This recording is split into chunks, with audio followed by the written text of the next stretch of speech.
wabarakatuh. Alhamdulillahirrahmanirrahim. Hamdan syakirin, hamdan naimin, hamdan yuafi ni'amahu wa yukafi mazidah. Ya Rabbana lakal hamdu kama yanbaghi li jalali wajhikal karim wa li'azimi sultanik. Allahumma shalli ala Muhammad wa ala ali Muhammad.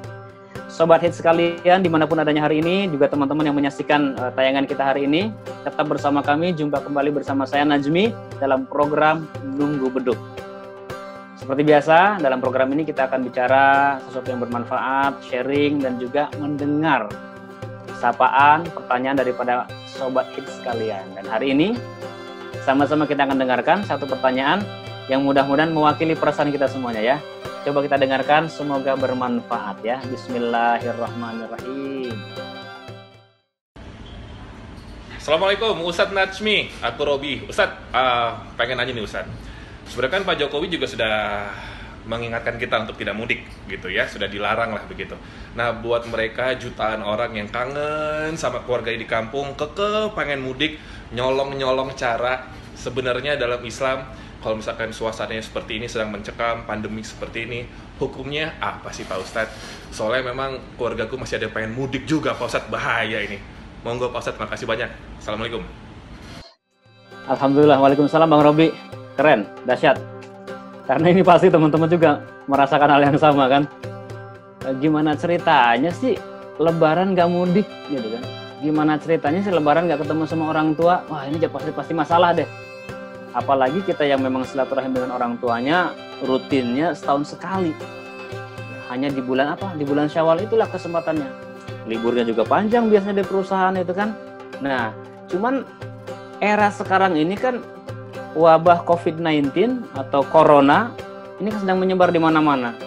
Dan celakanya lagi, kita belum pernah punya pengalaman mengenai hal ini. Insan kesehatan lah yang paling tahu mengenai COVID-19 ini. Maksudnya apa? Kalau misalkan kita kena musibah banjir, kena gempa bumi, ya kan, tsunami, longsor, kita sudah punya pengalaman. Sementara wabah COVID-19 ini kita belum pernah punya pengalaman.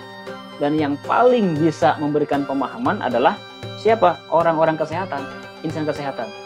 Maksudnya apa? Mereka yang menyampaikan kepada kita wabah ini atau virus ini sifatnya inkubasinya bisa terasa setelah mungkin 14 hari. Lama sekali.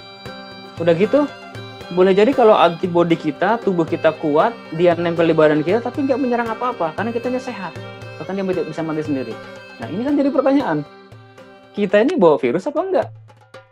Ya kan? Teman kita, tetangga kita, kanan kiri kita. Jangan-jangan nih ya. Begitu kita pulang ke rumah, ke kampung halaman, ketemu orang tua, sudah tentu orang tua fisiknya jauh lebih rentan dibanding kita. Secara fisik, secara usia, kan boleh jadi apalagi yang ada penyakit bawaan. Itu sangat rentan. Ketika virus ini berpindah ya kepada orang tua kita, keluarga kita yang dalam kondisi itu, maka itu bisa mempercepat prosesnya dan bahkan bisa menyebabkan kematian. Nah, mengenal hal ini, tadi Bang Robin nanya soal hukum kan. Kalau hukum silaturahimnya sendiri, asal hukumnya kan ibahah, mubah, menjadi sunnah ketika ada kebaikan, menjadi wajib ketika mungkin ada juga untuk tujuan saling memaafkan. Tapi di tengah pandemi seperti ini, kita bisa harus melihat lagi dalam pandangan yang lain.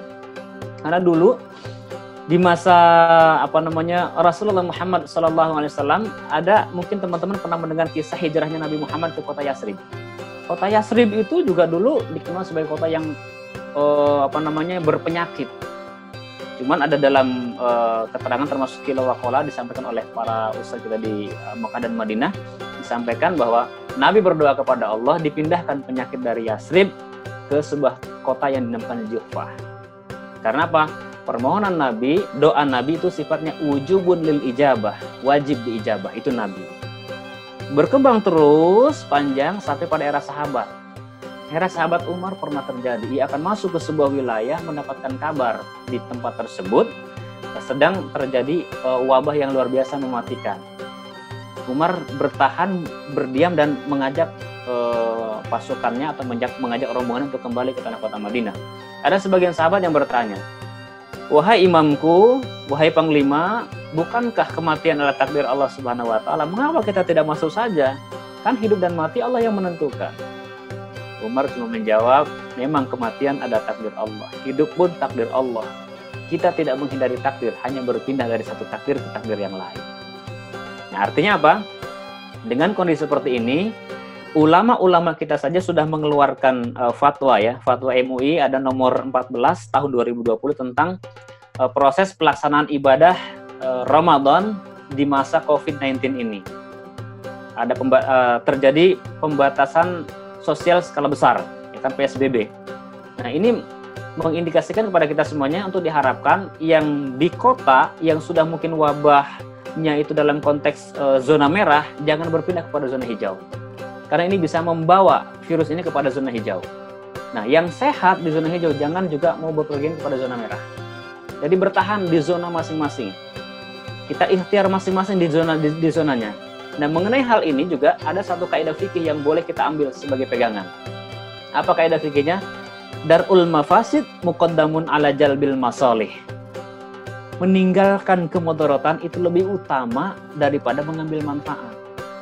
Silaturahim, mudik, ketemu orang tua, ketemu keluarga, tidak mulia apa? Mulia luar biasa, saling bermaafan, saling mendoakan. Tapi kita nggak pernah tahu kita datang dengan membawa virus atau tidak. Kalau tiba-tiba kita datang membawa virus menyebabkan orang tua kita celaka, tetangga kita kanan kiri terkena dan positif COVID-19, berarti ini menyebabkan kecelakaan. Makanya darul mafasid muqaddamun ala jalbil masalih. Kita coba minimalisir. Minimalisir apa? Minimalisir kemafsadatan, ya, daripada mengambil keuntungan amaliyah pahala pribadi. Karena era sekarang apalagi gadget sudah canggih, ya kan, dengan laptop pun bisa. Kita silaturahim di era sekarang tidak masalah. Meskipun dalam banyak keterangan salat silaturahim itu 3, ya kan? Silatul ajsad, silatul fikri, wasilatul syiar. Ketemu jasad, ketemu fikir, dan ketemu syiar, ketemu satu niat, tujuan, ada diskus yang mungkin kita lakukan perubahan-perubahan. Nah, dalam kondisi sekarang, di era modern seperti ini, tatap muka bisa kita lakukan dengan gadget. Ya, silaturahim dengan orang tua, saling mendoakan, bisa. Jadi jangan khawatir. Artinya, tetap makna Idul Fitrinya bisa kita terima dengan baik. Ini cuma persoalan sabar saja kok. Sabar menunggu, ya. Yang di kota, ya sabar yang di kota. Yang di desa, sabar yang di desa. Ya, kita lumpahkan perasaan kerinduan kita melalui handphone. Karena apa? Kalau sampai kita datang ke tempat orang tua kita dengan membawa virus melahirkan mafsadat, maka hukumnya menjadi haram. Asal hukumnya mubah, menjadi sunnah ketika ada nilai kebaikan, bahkan wajib ketika semakin banyak kewajiban dan kebaikan yang didapatkan. Tapi ketika datang malah menimbulkan kemudaratan, menimbulkan masalah, maka kunjungan kita, silaturahim kita bisa menjadi haram hukumnya. Ya, mudah-mudahan ini bisa menjadi inspirasi buat kita semuanya. Yuk sabar, sama saya juga pengen pulang kampung, sama orang tua biasa juga pengen ke kota, saling kita interaksi. Tapi di saat ini kita sabar. Sabar demi kebaikan kita, sabar demi kebaikan orang tua, sabar juga demi kebaikan bangsa ini. Kita lawan bersama, kita tetap di rumah, jaga kesehatan, jaga iman, tetap ceria. Mudah-mudahan Allah senantiasa berikan kesehatan dan Allah segera angkat sakit dan penyakit ini. Dan kekuatan doa itu juga sangat penting untuk kita sampaikan di hadapan Allah Subhanahu wa taala, terlebih di saat Ramadan kali ini. Ya teman-teman semuanya, sahabat hits yang dimuliakan Allah, demikian yang bisa kita sampaikan. Insya Allah kita jumpa kembali di hari berikutnya, di hari selanjutnya. Tetap semangat, jaga kesehatan, di rumah aja. Assalamualaikum warahmatullahi wabarakatuh.